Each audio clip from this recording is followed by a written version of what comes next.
The NHL season is officially underway. The St. Louis Blues have raised their 2019 Stanley Cup Championship banner in their season opener, which happened the night before we recorded this segment. That was an overtime win for the Washington Capitals.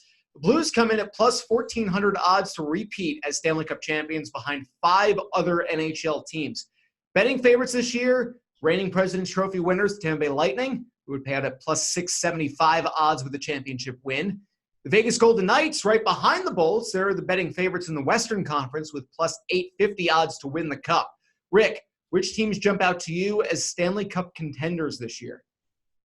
You know, when I really started sitting down and thinking about this, other than knowing this is going to be Drew's favorite segment of the podcast, I started thinking, initially I wanted to go with Vegas. And then I started thinking, if we learned anything from last postseason in the NHL is we don't know anything when it comes to these teams playing. And I think out of all the professional sports leagues, this is probably the one where you should avoid making a future bet like this, because the uncertainty from that postseason has to have left scars on some sports bettors with the upsets or just all the twists and turns. It was TV-wise, it was compelling with what was going on. I wouldn't even touch this right now. Like, I wanted to say the Golden Knights, that was going to be my initial reaction answer, but when I thought about it more and we looked over the odds and I started seeing all these teams and that teams, I started thinking any one of those teams could win it. Any one of those teams could run away with the regular season, come into the playoffs and just choke like they were doing last season. You can get teams that people thought would lose in the first round, make it deep. I'm not touching this. And if you want to be smart, don't touch this right now. Stay away. If you want to take a future bet, go look at the NBA or something. Bet on the Clippers or somebody like that who actually has a legitimate shot at winning. Right now, you got like 6 teams, and that's only right now. You can get to the playoffs, you get like 16 teams. I'm not touching it. I'm done. One of the recurring bets we had back when we started the show was we'd have a bet to avoid, and during the playoffs, I would just say whatever hockey game was going on that weekend. Rick kind of said it all. I think you can maybe bet on the President's Trophy winner. Maybe that's something that's a little more predictable than what will happen in the playoffs, just based on the chaos we saw last year. One team I do like, and I liked them last year, is Dallas. You can get them at plus 1,600 to win the Stanley Cup. They beat Nashville in the first round. They took the Blues to 7 games in the second round. That's a team that easily could have gone on to win it. St. Louis obviously did after that. They added Joe Pavelski as a free agent this offseason. They also signed Corey Perry. I don't really have huge expectations for Corey Perry. He's 34, coming off knee surgery, but that's not a bad player to buy low on. That's a guy that's been among the best in the NHL over the past decade. So, they can see if he has anything left in the tank. It's not like they're really relying on him. They'll be fine regardless of whether he's, a capable contributor. Just like I was saying, plus 1,600 is pretty decent value on a team that on paper looks pretty good. Anything can happen in the playoffs. One puck bounces their way, and the Blues are out last year, and they're moving on. So I think you can just take long shot bets like this. I wouldn't take anything plus under 1,000, plus 1,000 probably, just because, it's an 82-game season. Anything can happen between now and April and May. Maybe bet on the regular season champion before betting on the Stanley Cup champion. All right, I'm going to give you guys a breather for a couple minutes because I'm going to dive into this division by division and then conference by conference. So here we go, because Rick is right. This is my favorite part. Yeah, thank you, Taylor. You're good to go. Take a breather, use the restroom, grab a drink of water, whatever you need to do. All right, in the division play, because you can bet on a division winner. In the Metropolitan, the Washington Capitals seem to me like they'd be the favorites in that. They're available at plus 350 just to win the Metro division. I think that's really good value for a team that has Alexander Ovechkin. Braden Holtby's still a really good goaltender. They've got Backstrom. They've got a really good team. One team in the Metro that I'm a big fan of this year, and I don't know that I would take them to go further than this, but is a little bit of a flyer at plus 500, and that wasn't a pun because it's not Philadelphia as much as I like Gritty. The New Jersey Devils added PK Subban via trade in the offseason. They still have Taylor Hall. They had the first overall pick in this year's NHL draft. They stand to be one of the better or more improved teams in the National Hockey League, I think, this year. What's going to be difficult for them is the division they play in, because they've still got Pittsburgh. They've got the Rangers, who were improved after signing Artemi Panarin. They also got Capo Caco in the NHL draft. They could be a very good team as well. They're another one to look at. In the Atlantic, 3 teams. Tampa Bay, obvious, they're plus 110 to win the division. That seems like a bit of a given. Toronto's plus 275 to win the Atlantic. I think the Maple Leafs are, at some point, they've got to make a move because it's been decades. We've been waiting for the Toronto Maple Leafs to finally step up and get back into that kind of contention. This could be a year. They've had a year to gel together. Maybe they do after getting a couple contracts taken care of. Maybe this is the year the Leafs might win the division. A long shot is the Florida Panthers. If you want to talk about a team that made moves in the offseason, Sergei Bobrovsky landing with the Florida Panthers, plus 650 odds for them to win the division. It's really going to come down to if they can beat Tampa head-to-head a bunch during the regular season in their matchups, that's going to drive the Bolts down in the standings, and it's going to push Florida up.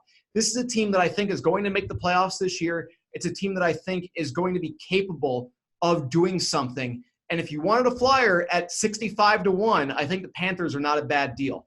In the Central Division, going to the West now, St. Louis and Dallas are both available plus 400.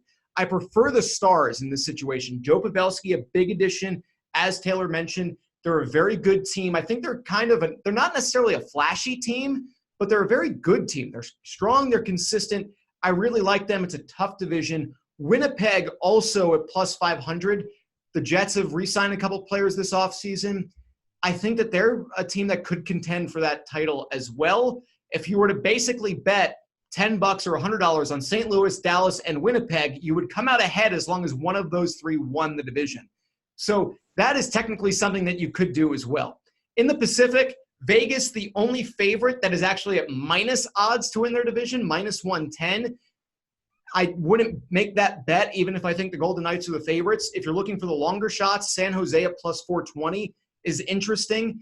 I would be waiting to see what has happened because they had a couple players that either left the game against Vegas on opening night or had to sit out the game. So I would see what is going on with that before betting on the Sharks. The other team at plus 420 is Calgary. And the Flames are just a team where if things go right, which they did last year, the Flames could be contenders for that spot. It would have to go right for Calgary and wrong for Vegas. The Golden Knights had Nate Schmidt get hurt last night in that game against San Jose. It looked like a knee-to-knee collision with Logan Couture. If that does hurt the Golden Knights, Calgary could step up, San Jose could step up, and those plus 420 odds could really pay off long-term, especially if Schmidt ends up missing considerable time. As far as the conference winners go, Tampa and Vegas are basically very short odds, probably still maybe worth a shot at it, but Washington plus 1,000, Florida plus 1,000, Pittsburgh plus 1,200 for a team with Sidney Crosby and Evgeny Malkin. That seems like really good value to me. The Devils, which again are the team that I think are going to be very good this season, but I don't know how deep they'll go in the playoffs, are plus 1,400. In the West, Vegas plus 375, Colorado plus 475, Dallas is plus 700, probably my favorite pick. Winnipeg at plus 1,100 or Calgary at plus 900 might be worth a flyer. Stanley Cup winners, Tampa plus 675, Vegas plus 850, Dallas plus 1,600. I think it might be good value. Winnipeg at plus 2,200 could be, but also at plus 2,200 is the Pittsburgh Penguins.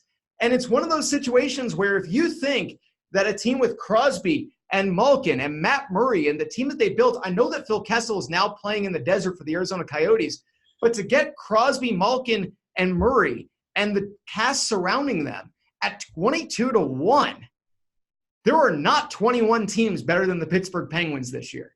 For me, there's really good value with that. I don't know that it would pay out, but the Pittsburgh Penguins at 22 to 1 to win the Stanley Cup or 12 to 1 to win the Eastern Conference, I think might be some of the best available value in the NHL this preseason. Rick and Taylor, do you want to respond to that? Because I'm going to get up and I'm going to grab a swig of water really quick. So feel free to make a remark really quick if you'd like. So, Taylor, yeah, I didn't hear anything about my Buffalo Sabres mentioned in there. You know, I don't know anything about Pittsburgh. All right, let me tell you about the Buffalo Sabres, all right? In all seriousness, though, the Sabres are a team that I always think is going to break out, but they never do. And at this point, I've kind of given up on them until they've proven that they can make the playoffs once. They are, if you could find a bet that's better than 1-to-1 payout for them to make the playoffs, maybe. but I still wouldn't take it because so many other teams in the East are so improved this season that you're already going to have at least 2 or 3 playoff teams from a year ago missing or coming really close to missing because Florida didn't make the playoffs last year. They really should this year. You've got the Devils and the Rangers didn't make the playoffs last year. They both should be contending for playoff spots. So a team like the Sabres, they should be very well improved, but I still think that they're only going to be like the 4th most or 5th most improved team in the Eastern Conference. So that's why I wouldn't really take them as a playoff bet. I hope you enjoyed that segment from the Odds On Favorites podcast. If you did, there's plenty more where that came from. Click on the link on your screen now to be taken to the complete podcast from this week, or check out the channel to find the other individual segments. And make sure to like, share, and subscribe to the Odds On Favorites YouTube channel for plenty more sports and sports betting picks, tips, and how-to guides.